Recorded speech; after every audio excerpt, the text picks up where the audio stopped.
I'm Michelle McDonald, and this is my persuasive speech on child labor. Here are my note cards. This is my audience.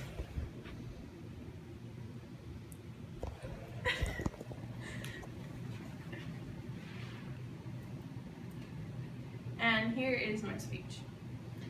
You hear the sounds of little footsteps running outside, the laughter and joyful screams of children out playing together. Only there's no laughter or joyous cries. They're running out to their factories to be on time so they aren't beaten by their employer.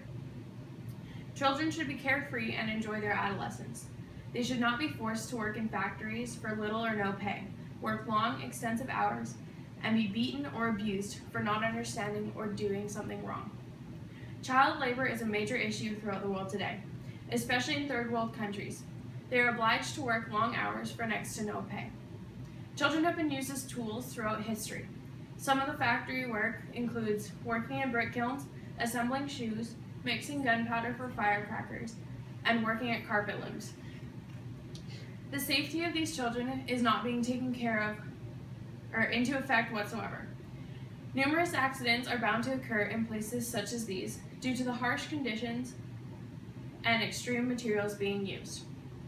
The Child Labor Public Education Project claims that a quarter of economically active children suffer injuries or illnesses while working. The survey was taken by the International Labor Organization within 26 countries. Child laborers' health and safety is a major issue when working in these factories and surroundings.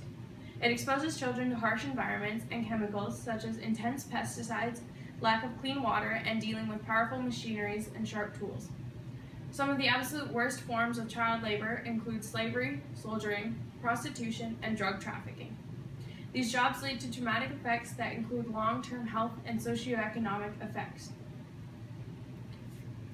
The Scholastic Teachers website says that most of these children work 12 to 18 hours a day, 6 days a week to earn a mere $1. The factories are often damp, dark, and dirty. Some children even work underground in coal mines.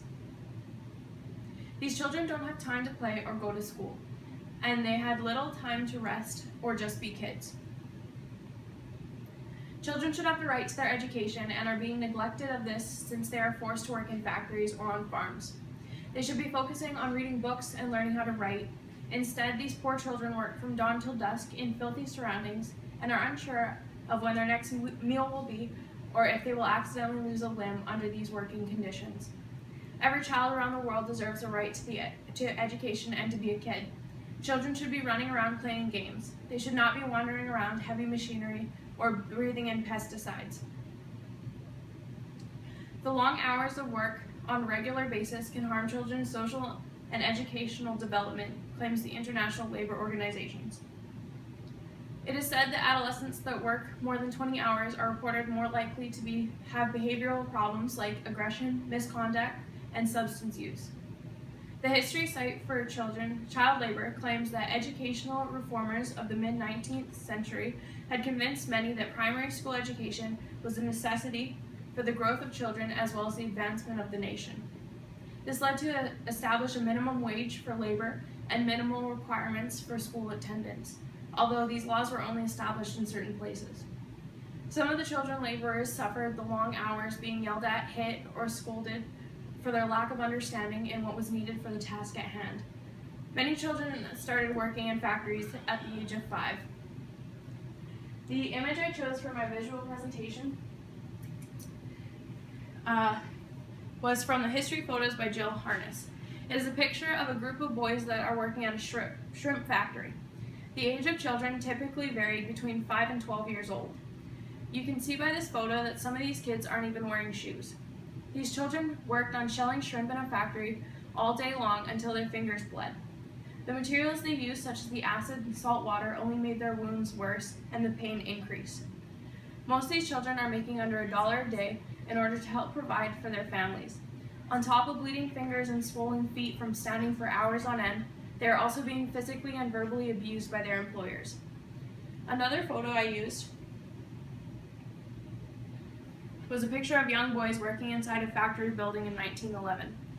They processed the impurities from coal by hand. It is said that the dust was so thick most of the times that photos typically couldn't be captured. None of these boys were given protective gear to help breathe. Instead, they were beaten and kicked if they believed they weren't working fast enough. These are only two of the hundreds of thousands of stories that have occurred that could have been diverted had the laws been more strict and put into place sooner. The International Labor Organization claims that 22,000 children are killed each year in the workplace. This is a statistic that shouldn't have to be surveyed because these children should be in school. The definition of a child is a young person below the age of majority. This alone should suggest that they are too young to work since they are deemed below the legal age.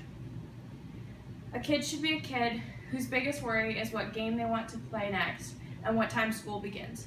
They should not carry the responsibility of what the average adult carries. Instead of explaining the bruises on their bodies or from their employers beating them for being too slow in the factory, they should be explaining that they are from an intense game of kickball that day. Thank you very much. This is my speech. This is my audience.